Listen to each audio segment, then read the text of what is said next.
Hello and welcome. And we are joined by Liz Fields. So Liz, could you give us a bit of background into yourself and how the day has been today at the Women's Symposium? Wow. Okay. So wow is how is today gone. It's just been absolutely a phenomenal day.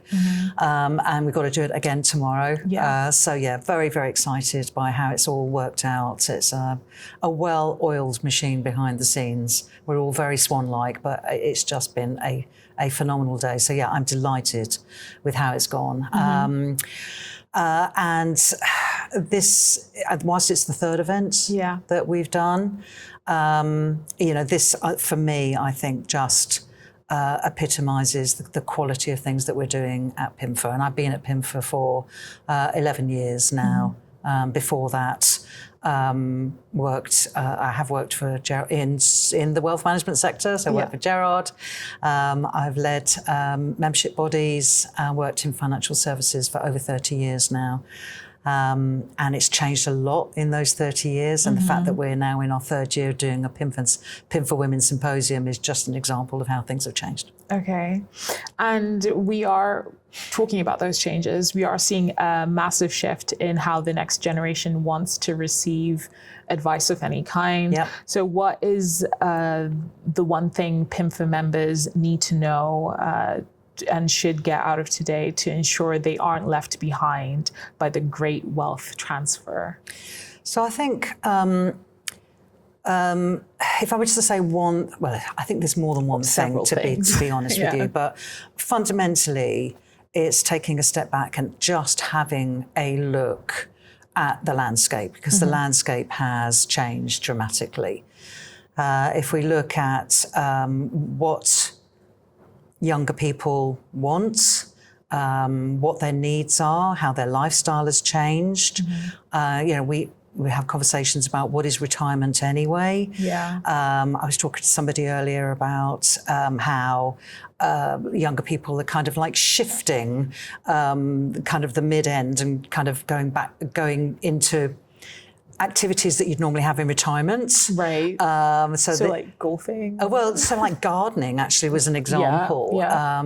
But I just think the younger people today, they live differently, they want different things, and we need to understand what that future client looks like, so that we can then decide how we want to support them into their future life, and how can we make them more financially resilient to enable us to help them meet their goals. Yeah, definitely.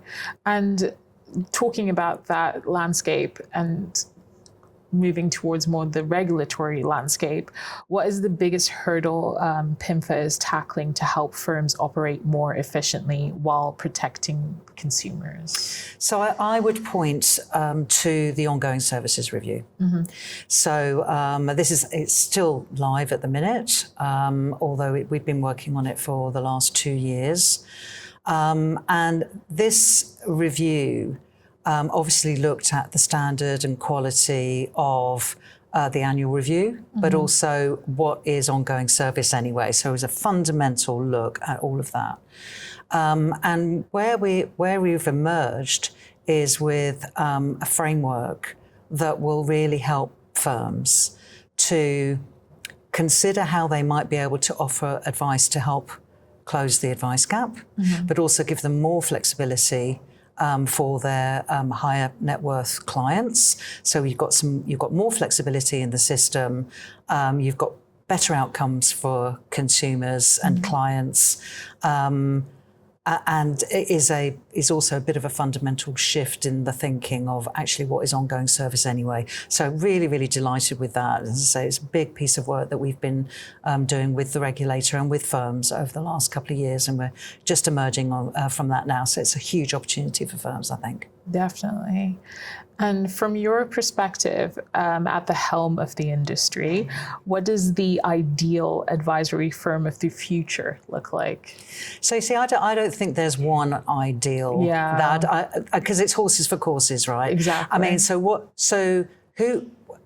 what is your proposition? Who are your clients? How do you want to service those clients? Yeah. Yes, being digitally savvy, being digital natives. We've talked about this today. Yes, being compliant, but how, really understanding that future client base that you want to serve as an advisory firm, and I think that you can't do everything. So you've got 9% of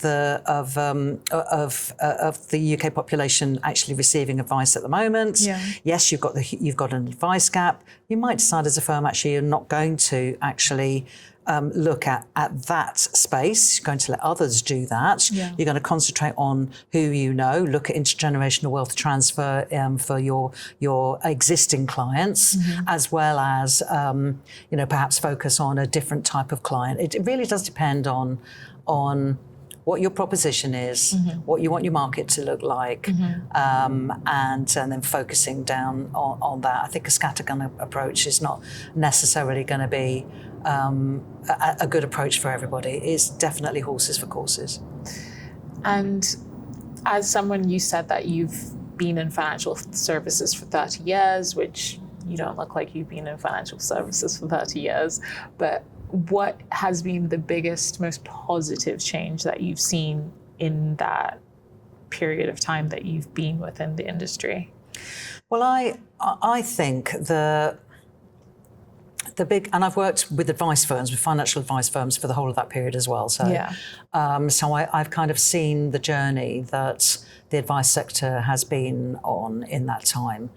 I think that the biggest change, positive change that I have seen is that I can go, I mean, today's an exception because it's, predominantly full of women. Yeah. But I can go to an event and I can see more women in the room than ever was 30 years ago. Yeah. And I think that's really, really positive because if you've got 50% of the UK population male and 50% female, how are we harnessing that expertise for half of the population? Yeah. And if you look at the great wealth transfer that is predominantly going to go to women, then the more we understand how women think, what they value, what their views are on impact or philanthropy or values. The more we understand that, the better able we are to service that, and the better able we are to get a share of that pot as it transfers down. Definitely. So that to me is a really, really big positive. You need that diversity of thinking. So to have more women in the room, I think it's a very savvy business that has that. Definitely. And finally, in an industry that's filled with spreadsheets and lots of regulation, it can be quite boring, quite monotonous. So why are spaces like PIMFA's Women's Symposium so important? I think they're important because the fundamental of our sector is people. It's delivered by people. And relationships and understanding is fundamental to that. But B, we deliver to people. So taking inspiration and motivation and sound bites from events like the Women's Symposium is really, really important. Creating that space for, in this case, for women to learn from predominantly other women, I think is really important.